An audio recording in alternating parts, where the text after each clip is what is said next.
আপাতত পেয়ে গেছি একটা ফাঁকা জামের গাছ, চলে এসেছি এখন আমরা জাম পাড়ার জন্যে। এই হচ্ছে জামের গাছ। সিরিয়াসলি আমাদের ওদিকে জামের গাছ দেখতে পাওয়া যায় না, আর এখানে ভর্তি ভর্তি জামের গাছ। সিরিয়াসলি জাম মানে ভর্তি গাছে জাম। আমাদের ওখানে জাম কিনতে হচ্ছে, জামের গাছ দেখতে পাওয়া যায় না। ছোটোবেলায় আমাদের পাড়াতে দুটো জামের গাছ ছিল, বাট এখন নেই, কেটে দিয়েছে। আর মাথার ওপরে এখন এই জাম দেখতে পাচ্ছ, পুরো ভর্তি জাম। এখন এই প্লান্টের ভেতরে প্রচুর জামের গাছ, চারিদিকে শুধু জামই জাম। এখন উঠবো গাছে আর জাম পাড়বো। তো আমি এখন উঠে পড়েছি জাম গাছে। এই দেখতে পাচ্ছ জাম গাছ, জিভে জল আসছে সিরিয়াসলি জাম দেখে, মানে মাথা খারাপ করা একটা ব্যাপার।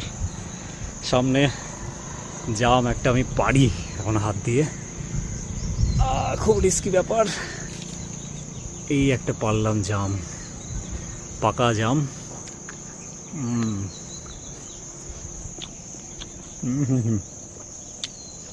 দারুণ।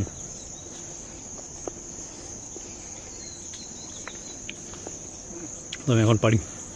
তো হয়ে গেল মোটামুটি 1 প্লাস্টিক জাম পাড়া জাম গাছে। ধর টাকা তুললি রে মাল? ও তুললাম, মোটামুটি কাঁচা পাকা মিলে। চলো हो गया जामुन का काम।